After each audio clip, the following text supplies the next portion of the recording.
आगे भैया हम लोग अब क्षार लवण पीएच पीओएच पढ़ लिए। उस दिन हम लोग पढ़ रहे थे पीएच सूचक, ठीक है ना। पीएच सूचक में पढ़े थे कि ऐसा वह रासायनिक पदार्थ होता है जो किसी रासायनिक अभिक्रिया के पूर्ण होने की क्या करेगा, सूचना देगा, या फिर अम्ल और क्षार की क्या करेगा, सूचना देता है। उसको हम पीएच सूचक कहते हैं, लेकिन संगठन में कोई परिवर्तन नहीं होता। सूचक दो प्रकार के होते हैं, एक प्राकृतिक होता है, एक कृत्रिम होता है। प्राकृतिक सूचक का मतलब जिसे नेचर से प्राप्त किया गया हो, जैसे लौंग, प्याज, इलायची, लहसुन, पत्ता गोभी, लिटमस पेपर, ये सभी प्राकृतिक सूचक है, यानी इन्हें नेचर से क्या किया जाता है, पाया जाता है, प्राप्त किया जाता है। कृत्रिम सूचक या आर्टिफिशियल जिसको कहा जाता है, कृत्रिम सूचक किसे कहते हैं, जिसे क्या किया जाए, लैब में बनाया गया हो, जैसे फिनाप्थेलिन, मेथिल ऑरेंज, थाइमोल ब्लू, ठीक है ना। ये सभी क्या है भैया, कृत्रिम सूचक है, जिन्हें लैब में प्रयोगशाला विधि के द्वारा प्रयोगशाला में क्या किया जाता है, बनाया जाता है। तो सूचक के प्रकार पढ़ने के बाद अब सूचक का दैनिक जीवन उपयोग क्या है, पूछ सकता है जी। सूचक का अगर पीएच, अगर हमारे दांतों का पीएच, अगर हमारे पेट का पीएच क्या हो जाता है भैया, घट जाता है, अम्लता बढ़ जाती है। जैसे जैसे पीएच घटेगा अम्लता क्या होगी, लोग कहते हैं एसिडिटी हो चुकी है, वॉमिटिंग टाइप की चीजें होंगी, 10 टाइप के लगने, यानी पीएच वैल्यू क्या कर रहा है, बढ़ रहा है, ठीक है ना। पीएच वैल्यू बढ़ेगा, अगर पीएच वैल्यू का मान बढ़ेगा यानी एसिडिटी क्या होगी, अपच हो जाएगा, पचन जो पेट में पचने की क्रिया है वो मंद हो जाती है, ठीक है। एक ये पीएच वैल्यू हमारा दांत। अब एक दूसरा नंबर दांतों से संबंधित पीएच मान का क्या होगा, अगर दांतों का पीएच बढ़ता है, सेम बात है भैया, दांतों का पीएच क्या होगा, बढ़ेगा, तो धीरे धीरे वह दांत कैसे होंगे, खराब होने लगेंगे, काले पड़ने लगेंगे, गड्ढे पड़ जाएंगे जी। तो दांतों के भी पीएच होता है। ब्लड का पीएच अगर जैसे जैसे बढ़ने लगता है, ब्लड में भी हमारे पीएच वैल्यू फिक्स है, अगर ब्लड का पीएच अगर डिस्टर्ब होता है तो ब्लड की थिकनेस यानी जो मोटाई वो भी क्या होती है, खत्म होने लगती है, उसमें भी डिस्टर्बेंस होता है। तो पीएच के उपयोग दैनिक हमने लिखवाया भी है तुम लोगों को अच्छे से और बताया भी है, तो वहां से देख सकते हो, क्योंकि पीएच दैनिक जीवन में पूछा जा सकता है 2 नंबर का। दैनिक जीवन में पीएच का महत्व तो बताइए, तो 2-3 चीज जानते रहो, भोजन पचाने में, दांतों में, खून में, ठीक है ना, इन सारी चीजों में जानते रहेंगे पीएच, आराम से कोई दिक्कत नहीं होगा। 2-3 ही लिखो ना, 2 नंबर के लिए एक पन्ना लिखोगे बैठकर, ऐसा तो है नहीं भैया, बिल्कुल। तो अगली हेडिंग हम लोग पढ़ेंगे क्या इसमें कि सर ये क्या, इलेक्ट्रोड किसे कहते हैं, इलेक्ट्रोड विभव किसे कहते हैं, और मानक इलेक्ट्रोड विभव किसे कहते हैं, और विद्युत रासायनिक श्रेणी किसे कहते हैं, इसी में पढ़ा दिया जाए कि आगे पढ़ाया जाए क्या है। तो हमको लेसन दिखा दो। इस लेसन में हम लोगों को 2-3 बनाने की विधियां पढ़नी है। देखो पढ़ाया है, कौन कौन से टॉपिक है, तो एक टॉपिक हम लोगों का है, एक बातें नहीं, अब क्षार लवण पीएच पीएच सब खत्म करने के बाद इसमें बचता है बनाने की विधि NaOH, एक बचता है हम लोग का Na2CO3, एक बचता है CaOCl2,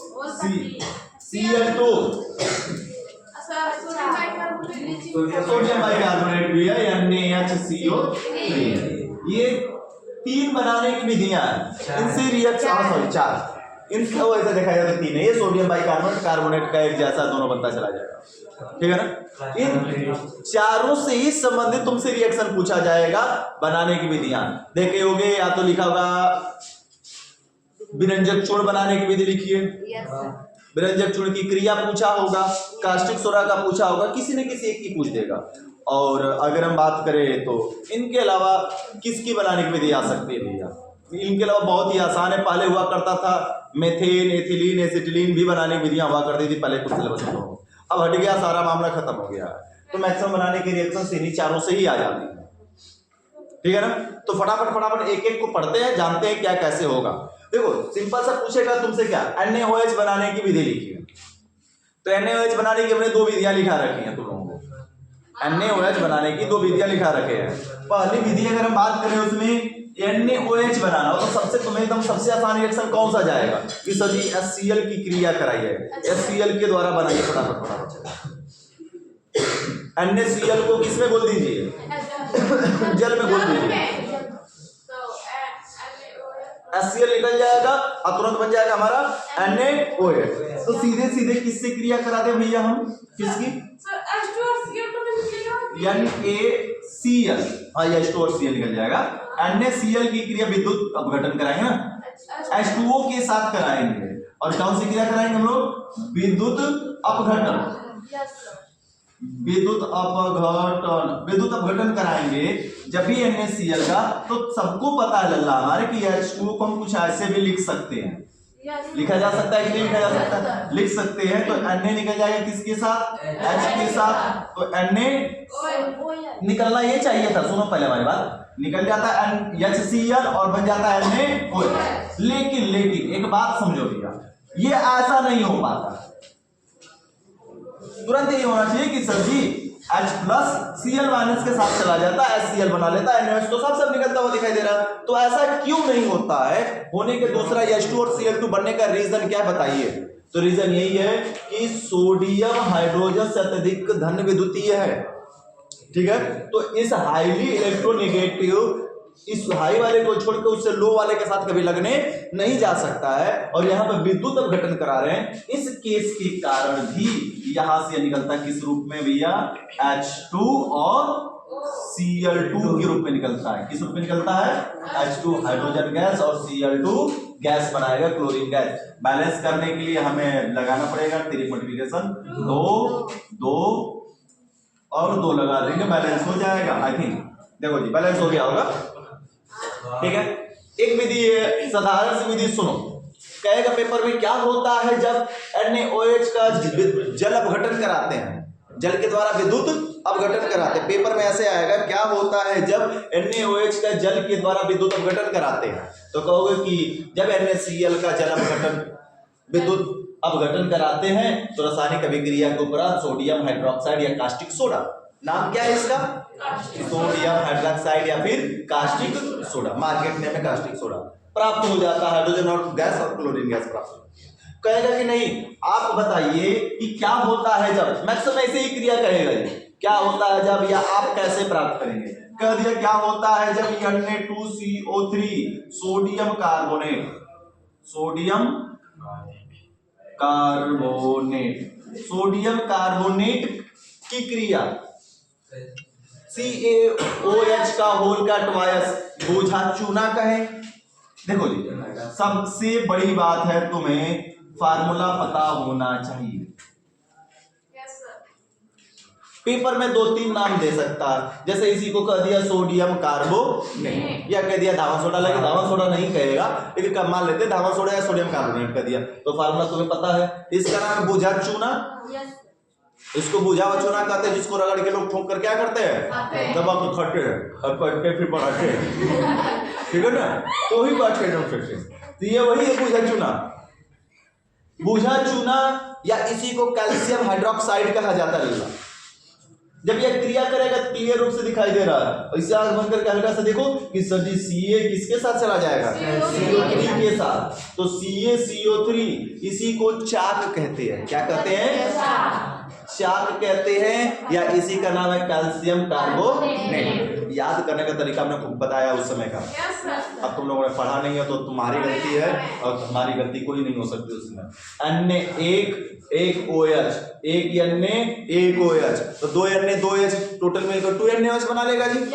तो बन जाएगा 2 NaOH और बन गया कास्टिक सोडा अपना मुस्कुराता हुआ। तो सुनो जी, क्या कहेगा? कहेगा कि क्या होता है जब सोडियम कार्बोनेट की क्रिया किसके साथ?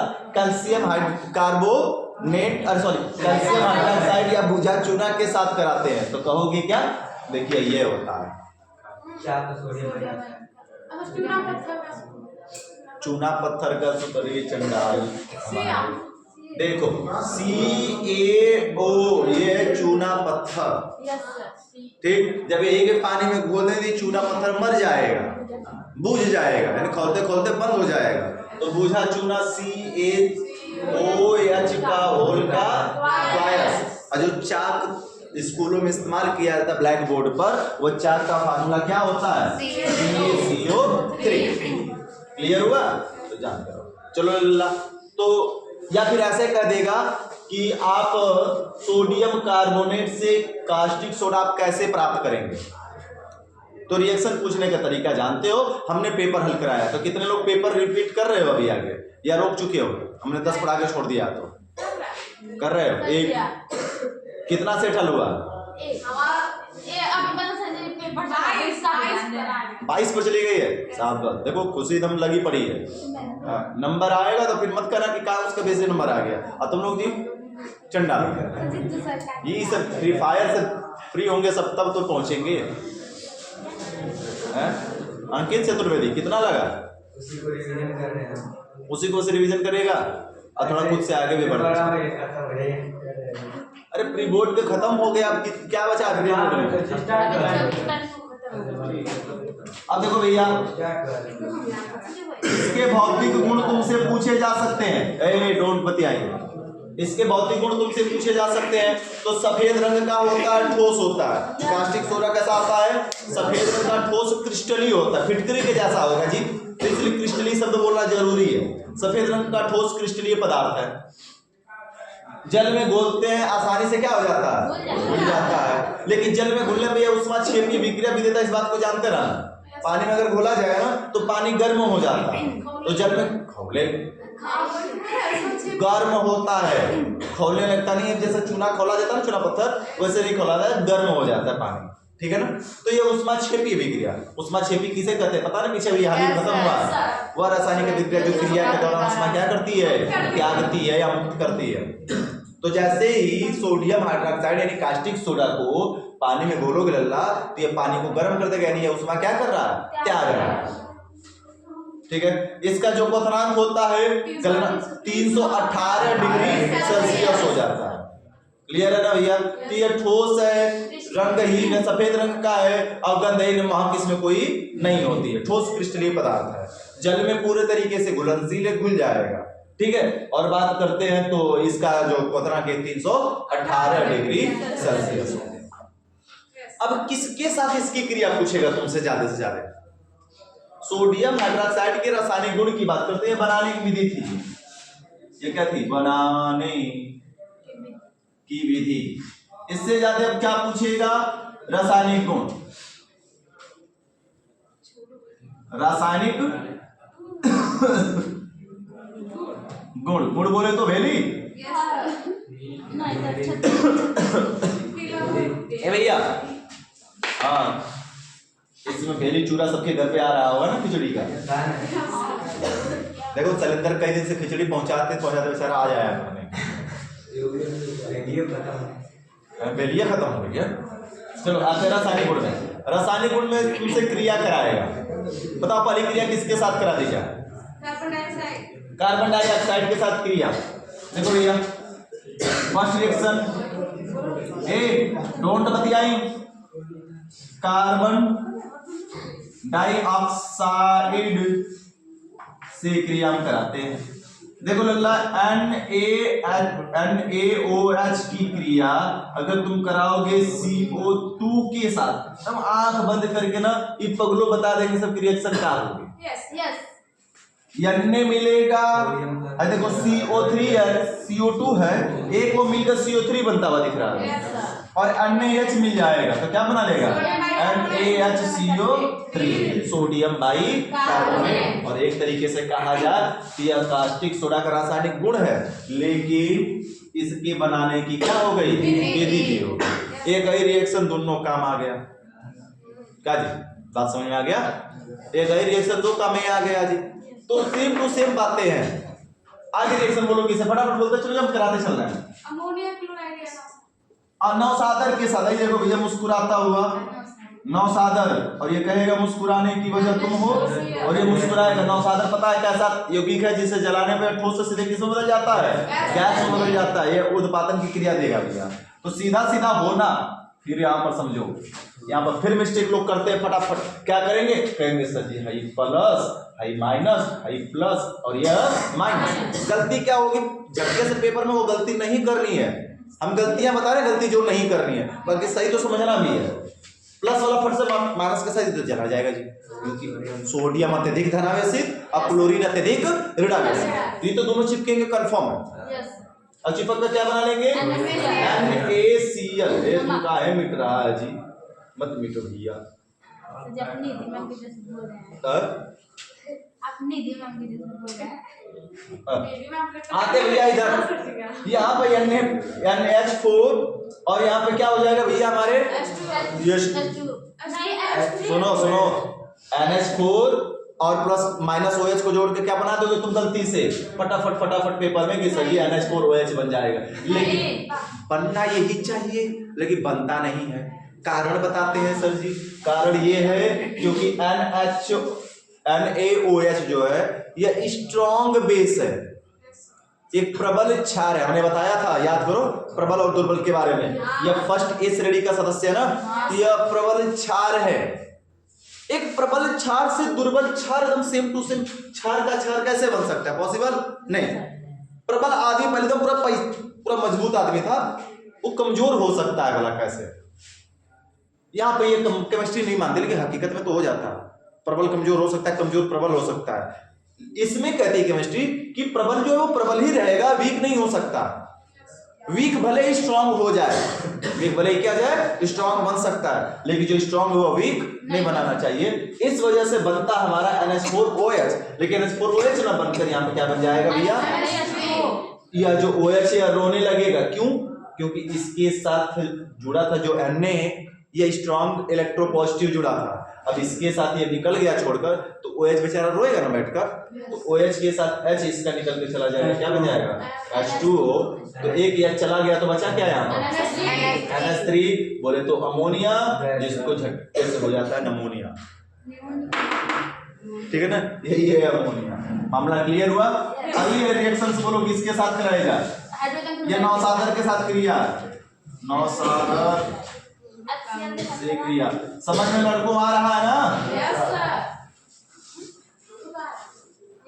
पीछे बैठे हुए हमारे चंडालों बता ये भैया, यह प्रैक्टिस सेशन जो क्लास है, इस प्रैक्टिस क्लास में फिर तुम लोगों के पास तो है नहीं, सीधे सीधे दोनों हमारी शकल ताकोगे, जैसे कि हम क्रीम पाउडर पोत किया है खाली, बस उसके बाद तुम देखोगे नहीं है। बोर्ड पर बस आगे कम से कम फेयर ओपन रखते, प्लाट के देखते कि क्या चल रहा है क्या नहीं चल रहा है। नहीं सर जी पढ़ा रहे हैं, सुन रहे हैं, अब देख तो इधर ही आ रहा है सब, इनका दिमाग कहीं और ही घूम रहा है। अच्छा कॉलेज निमंत्रण है, यहाँ जाना है, अच्छा आज इस भाई का बर्थडे है तो इस भाई के बर्थडे में यहाँ जाना है। पता तुम ही लोगों के लिए हम भारत सरकार से एक रत्न बनवा रहे हैं, लानत रत्न, तुम ही लोग जैसे के लिए, ठीक है ना। वो रत्न बहुत जल्द ही पारित किया जाएगा और भारत सरकार का तुम लोगों को दिया जाएगा, लोगों को, तुम लोग जैसे लोगों को लानत रत्न दिया जाएगा। बताओ अगला रिएक्शन क्या, एसिडिक अम्ल से एसिडिक अम्ल या फार्मिक अम्ल से क्रिया करा देते भैया रोज। हम करते हैं एसिडिक, पहले एसिडिक से करा देते हैं, नीचे तक दिखाई दे रहा है ना सबको। एसिडिक अम्ल जानते हो, एसिडिक अम्ल के कई सारे नाम है जी। इसी का नाम है एसिडिक अम्ल, या इसी को मार्केट में सिरका के नाम से जानते हैं। पेपर में आ गया कि कास्टिक सोडा की क्रिया सिरका से कराइए, या क्या होता है जब कास्टिक सोडा एसिटिक अम्ल से क्रिया करता है, बस ऐसे ही देकर छोड़ देगा। तो कहोगे क्या होता है, हम बताते हैं क्या होता है कि यह रहा acetic CH3COOH, acetic acid with react with किससे, NaOH। क्या NaOH को उल्टा करके नहीं लिख सकते हैं, HO या Na, तो हेल्पर सर जी OH निकलेगा, इसका क्या निकलेगा सबको पता है कि यह बेस एसिड है, और सबको पता है यह बेस है। एसिड बेस जब भी पजरे आएंगे तुरंत नटे पकड़ के क्या करेंगे, रोने लगेंगे, है ना। यह एसिड बेस जैसे पजरे आएंगे नटे पकड़ के रोने लगेंगे, और रोएंगे तो क्या निकलेगा भैया, Na, इसके पास जाकर लग जाएगा तो CH3COO और प्लस क्या लग जाएगा H2, और इसका नाम तो सोडियम एसिटेट पढ़ते पढ़ते बुढ़ा गए हो, इतने को एसिटेट कहते हैं, और जो पीछे लग जाएगा उसका नाम ले लेंगे। कोई जरूरी नहीं कि सोडियम यहाँ पर रहे, हो सकता है कि C2H5 लगा हो तो अल्कोहल वाले रिएक्शन में अगर यहाँ पे C2H5 लग गया तो एथिल एसिटेट, CH3 लगा तो मेथिल एसिटेट, और पोटेशियम लगा है तो पोटेशियम एसिटेट। अच्छा ना को तुम लोग शकल से नजर आते हैं जी, एसिडिक के बाद किससे क्रिया? फार्मिक एसिड से। फार्मिक अम्ल याद है ना, यह कहाँ पाया गया था सबसे पहले? फार्मिक अम्ल से क्रिया याद है, हमने बताया कि फार्मिक एसिड किस में पाया गया था सबसे पहले? लाल चींटी में। किस में पाया गया था लल्ला? लाल चींटी में पाया गया था। अब फार्मिका जिसको कहते हैं, लाल चींटी को क्या कहा गया था? फार्मिका। और लाल चींटी में पाए जाने के कारण इसका नाम फार्मिक एसिड पड़ गया, ठीक है ना। और फार्मिक एसिड लाल चींटी में ही केवल नहीं पाया जाता, मच्छर में पाया जाता, मधुमक्खी में पाया जाता, बर्रे में पाया जाता, हड्डा में पाया जाता, और क्या नाम है वो, बिच्छू में पाया जाता है, चूना में,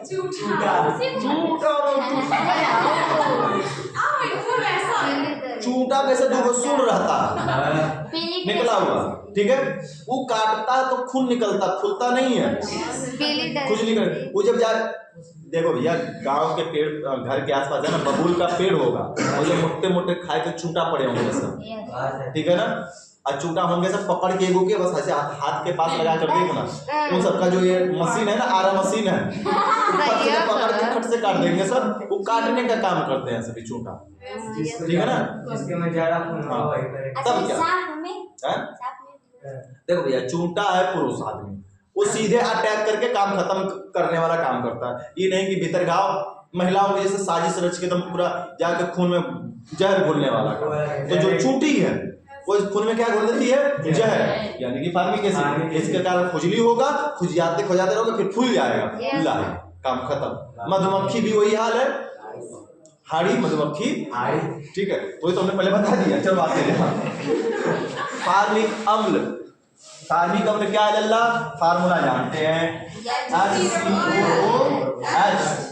फार्मिक एसिड की क्रिया हंसते मुस्कुराते हुए NaOH से कराओगे, तो NaOH का OH और H क्या होगा? निकल जाएगा। देखो इसीलिए कहा जाता है ना कि अगर हाड़ी वगैरह काटे, ठीक है ना, तो मधुमक्खियां कोई भी वैसा तो बेस कुछ लगा दो, आराम से न्यूट्रलाइज हो जाएगा, ठीक है ना। मामला समझ में आया? तो यहाँ से NaOH निकल जाएगा, क्या लग जाएगा? HCOO Na और प्लस क्या निकल गया? H2O। अरे ये एक उदासीनीकरण अभिक्रियाएं चल रही है जी, और कौन से यौगिक की? तो कार्बनिक यौगिक को भी उदासीनीकरण। लवण और क्या बनना? सोडियम फार्मेट इसको कहते हैं। इसका नाम क्या? सोडियम, और इसका नाम क्या है? फार्मेट। सोडियम फार्मेट बन गया। चलो नेक्स्ट रिएक्शन बोलो फटाफट हम कराएं।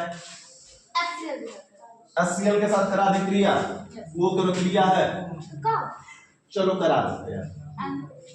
जो हम लोग के डेली लाइफ में जरूरत है उसी को बना देते हैं भैया। किससे क्रिया लल्ला हमारे? अगला नंबर रिएक्शन नंबर 5। ये भैया डोंट बतियाइए। HCl से क्रिया, खुशबू बोले कि सर HCl से क्रिया करवा दीजिए, तो चलो भैया HCl से क्रिया कराते हैं। NaOH की क्रिया HCl से करानी है, तो अच्छे से पता है कि एसिड एंड बेस है, रिएक्ट करेगा विद ईच अदर, तो क्या बनाएगा? Salt and water. NaCl plus क्या बनेगा? H2। कोई दिक्कत है क्या? ना। अगला नंबर रिएक्शन बोल लल्ला, सल्फ्यूरिक अम्ल से क्रिया करा दें। अरे वाह वाह भैया, इतने क्वेश्चन पूछने वाले। H2SO4 से क्रिया, यानी कि भैया यह सल्फ्यूरिक एसिड कहते हैं। H2SO4 को क्या कहते हैं लल्ला? Sulphuric acid. फार्मूला याद रखोगे तभी तो काम हो पाएगा। अब यह क्रिया करने जाएगा NaOH H2SO4, साफ साफ दिख रहा है, यह इसके साथ चला जाएगा। तो सब्जी सोडियम तो 2 चाहिए बैलेंस करने के लिए, तो आगे कितना लगा दिए? 2, तो यह बन जाएगा Na2SO। ना सोडियम ना माना, NaSO4 बनाइए। नहीं मानेंगे। तो देखो काहे नहीं मानोगे, हम मनवाएंगे ना। Na के ऊपर एक होती है संयोजकता, और SO4 की संयोजकता कितनी होती है? 2। तो तिर्यक मल्टीप्लिकेशन करोगे तो Na2SO4 का 1 बन जाएगा, यानी बनेगा सोडियम सल्फेट। याद करो कि अभी बताते क्या याद करना है। एक H2O, तो कितना H2 बना? 2H2, क्योंकि 2 OH है 2 H है, तो मिलकर 2H2 बना लेगा। और याद हम करने के लिए बात कर रहे थे कि हमने बताया था SO4 माइनस को सल्फेट कहते हैं, ठीक है ना। SO3 माइनस को सल्फाइड कहते हैं, और केवल यस रहता है तो क्या कहते हैं, सल्फाइड कहते हैं। Sulphate, sulphide, sulphide. मामला समझ में आया हमारे लल्ला? तो इसके आगे जो लगा होगा उसका नाम लेकर सल्फेट, इसके आगे जो नाम लगा होगा उसका नाम लेकर सल्फेट, सल्फाइड। इसके आगे जो नाम लगा होगा उसका नाम लेकर सल्फाइड। जैसे सर जी Na2SO4 sodium sulphate, K2SO4 potassium sulphide, ठीक है ना। Na2S sodium sulphide. क्लियर हुआ? बस यही तो है जी, और क्या दिक्कत? चला जाए फटाफट खत्म किया जाए। किसे का फेरिक क्लोराइड से क्रिया कराने के लिए लकड़ी का फेरिक क्लोराइड से क्रिया कराने। अरे मिटा दे, रुक जाओ, घंटा लग रहा है, चेंज हो गया क्या आप उनका।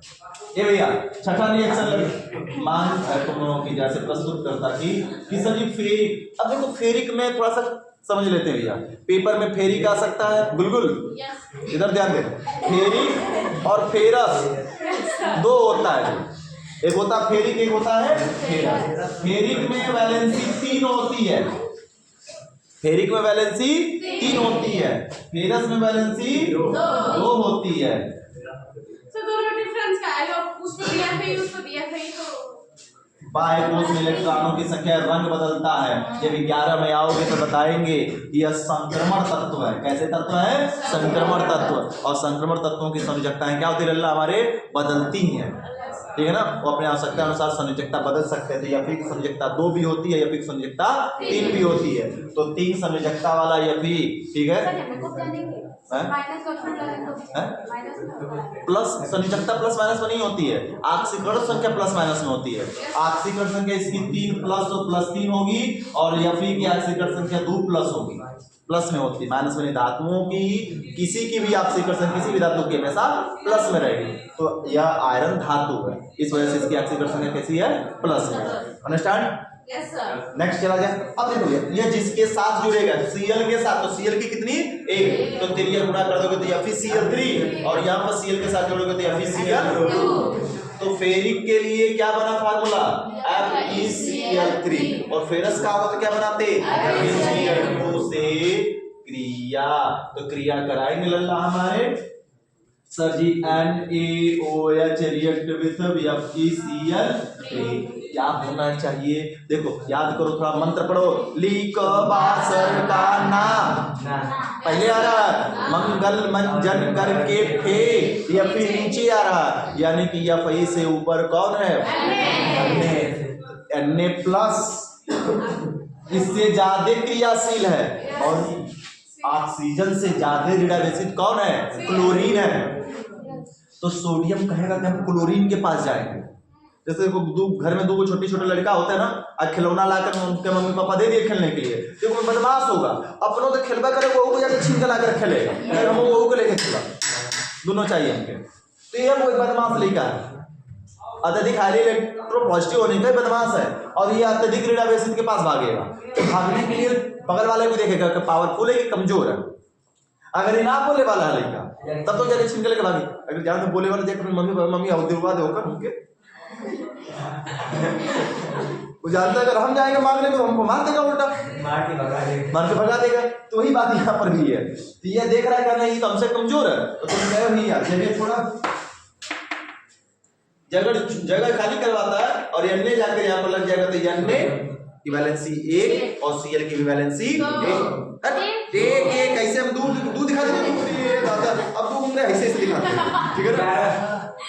इसकी एक ऐसे कर लेगा, अब ऐसे दिखा दो, दोनों हाथ से दिखा नहीं पाया लोग, क्या लिख देते हैं? ने 1 Cl 1, फिर ये गुणा करेंगे क्या बनेगा?